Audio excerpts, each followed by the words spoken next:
الرحمن علم القرآن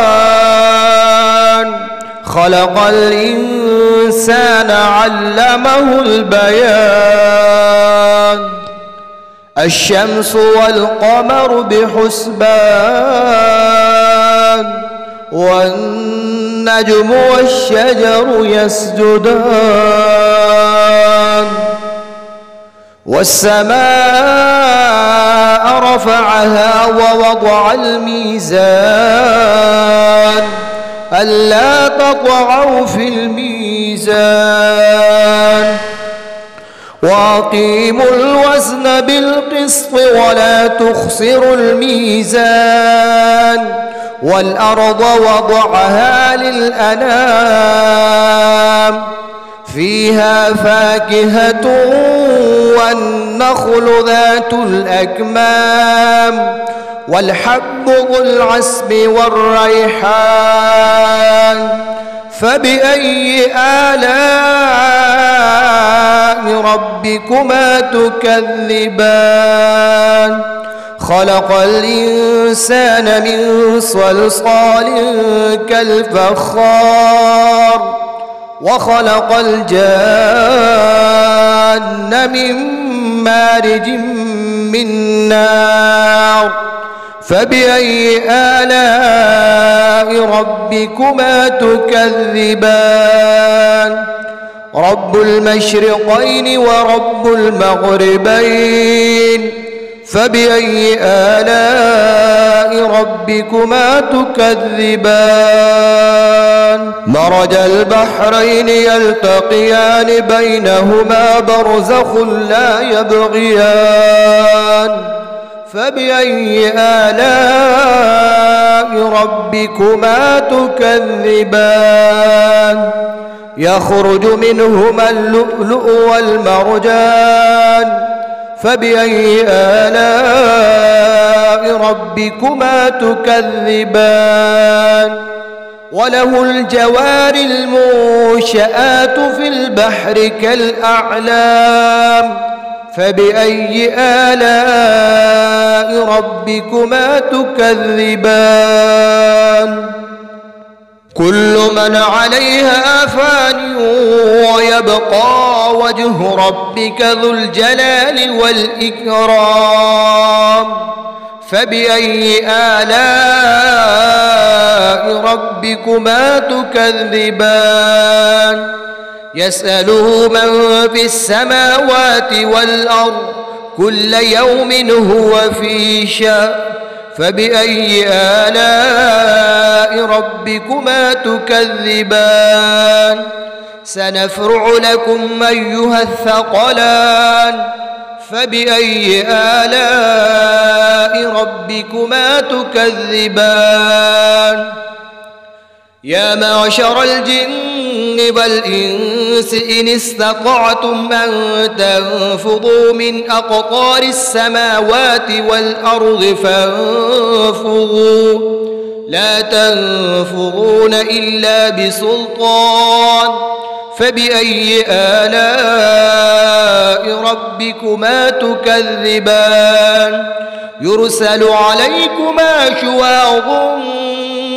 من نار ونحاس فلا تنتصران فبأي آلاء ربكما تكذبان فإذا انشقت السماء فكانت وردة كالدهان فبأي آلاء ربكما تكذبان فيومئذ لا يسأل عن ذنبه إنس ولا جان فبأي آلاء ربكما تكذبان يعرف المجرمون بسيماهم فيؤخذ بالنواصي والأقدام فبأي آلاء ربكما تكذبان هذه جهنم التي يكذب بها المجرمون يطوفون بينها وبين حميم آن فبأي آلاء ربكما تكذبان ولمن خاف مقام ربه جنتان فبأي آلاء ربكما تكذبان ذواتا أفنان فبأي آلاء ربكما تكذبان فيهما عينان تجريان فبأي آلاء ربكما تكذبان فيهما من كل فاكهة زوجان فبأي آلاء ربكما تكذبان متكئين على فرش بطائنها من استبرق وجنى الجنتين دان فبأي آلاء ربكما تكذبان فيهن قاصرات الطرف لم يطمثهن إنس قبلهم ولا جان فبأي آلاء ربكما تكذبان كأنهن الياقوت والمرجان فبأي آلاء ربكما تكذبان هل جزاء الإحسان إلا الإحسان فبأي آلاء ربكما تكذبان ومن دونهما جنتان فبأي آلاء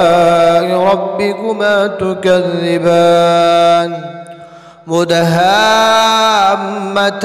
فبأي آلاء ربكما تكذبان فيهما عينان نضاختان فبأي آلاء ربكما تكذبان فيهما فاكهة ونخل ورمان فبأي آلاء ربكما تكذبان فيهن خيرات حسان فبأي آلاء ربكما تكذبان حور مقصورات في الخيام فبأي آلاء ربكما تكذبان لم يطمثهن إنس قبلهم ولا جان فبأي آلاء ربكما تكذبان